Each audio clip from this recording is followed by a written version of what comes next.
500 लोकांचं जेवण घातलं असं म्हणत नाही, तो राळाभर चिमूड भांडारा हजर केलेला आहे.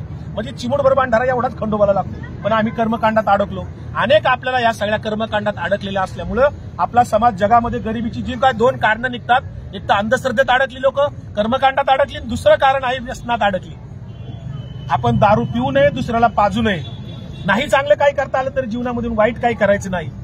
नाही कोणाला न्याय देता आला तरी चालेल, परंतु कोणावर अन्याय करायचा नाही. नाही झाडं लावता आली तरी चालेल, पण आहे ते झाड तोडायचं नाही. नाही खरं बोलता आलं तरी चालेल, परंतु खोटं बोलायचं नाही. असं जरी दैनंदिन जीवनामध्ये आपण आचरण केलं, पुष्कळ परमार्थ आपल्या हातून घडत असतो नकळमध्ये. आज भेदभावाने दुनिया भरलेली आहे. आज इतका भेदभाव आहे. दंगली झाल्या मागच्या 4 महिन्यामध्ये 7-8 ठिकाणी. काय दंगली? कशामुळे दंगली? 400 वर्षापूर्वी रावण मेलाय, औरंगजेब मेलाय. त्या औरंगजेबाचा कोणीतरी फोटो ठेवला म्हणले व्हॉट्सअपला, स्टेटसला. त्याच्याहून दंगल होती. फोटो ठेवणारा तिकडं, दंगल घडवणारी तिसरीच, अटक व्हायला 4थीच. जे अटक झाले, ज्यांच्यावर गुन्हे दाखल झालेत, ती निरपराध आहेत, त्यांना काहीच कळाना. सोडवाय सुद्धा कोणी जायना. कशाहून भांडणे? म्हणे हिंदू आणि मुस्लिम. इतिहासामध्ये जेवढ्या लढाया झाल्या आपण जर तपासलं तर हिंदू आणि मुस्लिम असे समोरासमोर उभे राहिलेत, जणू काय पार्टिशन आहे. आणि चला हिंदू इकडून आले, मुस्लिम इकडून आले, झालं युद्ध. असं जगामध्ये एकही युद्ध झालेलं नाही. कारण औरंगजेबाच्या दरबारामध्ये, अफजल खानाच्या दरबारामध्ये अनेक हिंदू सरदार होते, अनेक हिंदू सैनिक होते.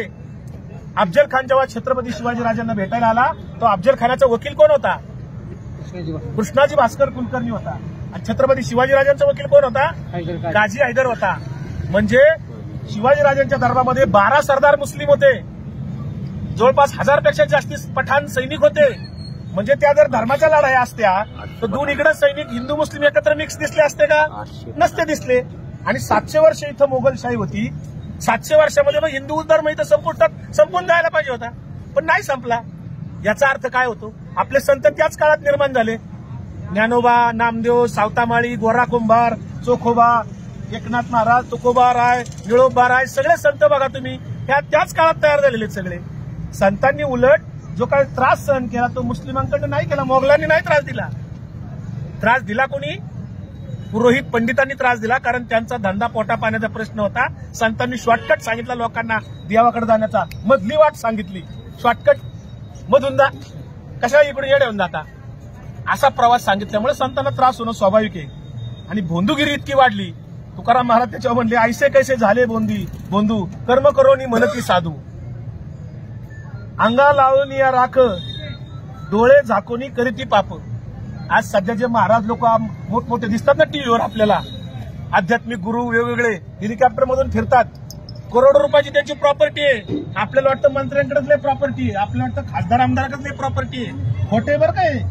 आता जे टीव्हीवर महाराज लोक दिसतात ना आपल्याला, बाबा बुवा, यांच्याकडे प्रचंड प्रॉपर्टी आहेत. ते ड्रायफ्रूट खातात, चांगलं खातात, सेवेला माणसं असतात, मोठमोठे तळघर, त्यांच्याकडे स्वतःची मिलिटरी असती. 5-6 संत तर जेलमध्ये आहेत आता बघा, आहेत का नाही? मग आता संत कोणाला बनावे?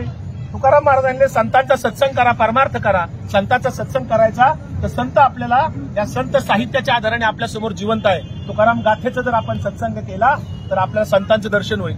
ज्ञानेश्वरीचं जर आपण सत्संग केला तर आपल्याला संतांचं दर्शन होईल. एकनाथी भागवत वाचली, हरिपाठ वाचला, भजन केलं, कीर्तन, प्रवचन, श्रवण भक्ती केली तरी आपल्याला संतांचा सत्संग होतो.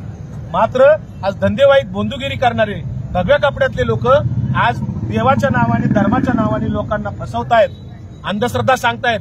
तुकाराम महाराजांनी त्यावेळेस सांगितलं, 900 कन्या पुत्र होती तो का करणे लागे पती. 900 जर मुलं होणार असतील तर नवरा करायचा कशाला? हा प्रश्न त्यावेळेस विचारलाय तुकाराम महाराजांनी. आम्हाला मात्र कळत नाही, गुजरातला जातात लोक, पोरगा होत नाही म्हणून. हे प्रकार चाललेत. तिथे पैसे घेतात किती. ह्या सगळ्या याच्यावर आपल्याला पुढे जावं लागेल. कारण आपल्याला जे काय जाती व्यवस्थेमध्ये अडकवलं, खरं तर आपण जन्माला येतो, आपण माणूस म्हणून जन्माला येतो. आपल्या रक्तामध्ये काय लिहिले का? हा धनगर आहे, हा माळी आहे, हा मुसलमान आहे, हा ब्राह्मण आहे, हा अमका आहे, तमका. रक्त तर सगळ्यांचं लालच आहे. आता कोरोनात अनेक लोकांना रक्त लागत होतं. रक्त लागताना कोणी विचारलं का? असं ते बघा, चेक करा माझ्या जातीचे आहे का बघा. अलीकडे दुसरं काय निघालं? पत्रिका बघून लग्न ठरवायला निघाली लोक. खरं सांगा, इथं बसले आता तुम्ही अनेक ज्येष्ठ मंडळी आहेत, तुमच्या आईवडिलांचं लग्न पत्रिका बघून जुळलं गाव. त्यांच्या जन्मतारखा तरी होत्या. बऱ्याच जणांच्या आता ताटे साहेबांना माहिती असेल 1 जूनच जन्मतारीख आहे सगळ्यांची. निम्म्या महाराष्ट्राचा वाढदिवस 1 जूनला आहे. मग पत्रिका आपल्या आई वडिलांच्या नव्हत्या तरी संसार झाले ना, आपल्या आजा पंचांचे झाले, आपल्या आई वडिलांचे झाले. मात्र आम्ही आता काय करतोय, कॉम्प्युटरवर पत्रिका काढतोय, कॉम्प्युटराईज पत्रिका काढतोय. आणि जुळत नसेल तर काय, महात्मा फुलेंनी सांगितलं बघा बरं का, महात्मा फुले काय म्हणले, मी नाही म्हणत. पत्रिका काढणारा तोच, पत्रिकेत दोष दाखवणारा तोच, आणि पत्रिकेत निवारण करणारा तोच. हा काय धंदा आहे असं तुकाराम आपलं महात्मा फुलेंनी प्रश्न विचारलाय त्या काळात 150 वर्षापूर्वी. पत्रिका काढणारा तोच, दोष दाखवणारा तोच, आणि निवारण त्याचा इलाज सांगणारा तोच आहे. फक्त त्याला स्वतःचा इलाज कळला नाही. म्हणजे हे किती थोतांडे, जगामध्ये कुठं असं नाहीये.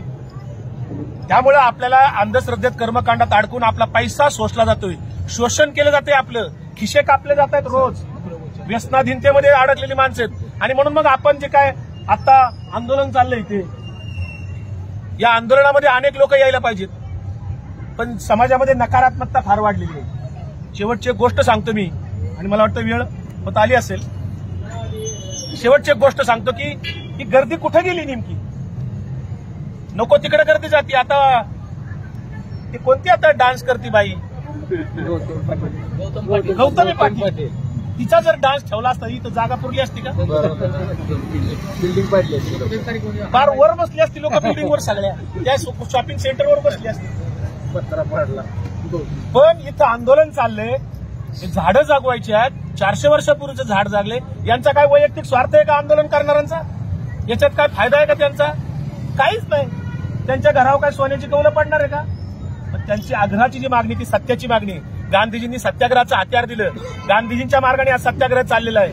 आणि मग याच्यामध्ये अनेक लोक नकारात्मक विचार करतात. क्षणोक्षणी करावा हाच विचार, तरावया पार भवसिंधू, असं जेव्हा तुकाराम महाराज म्हणतात तेव्हा क्षणोक्षणाला विचार करायला सांगतात ते. पण कोणता विचार करतो आम्ही?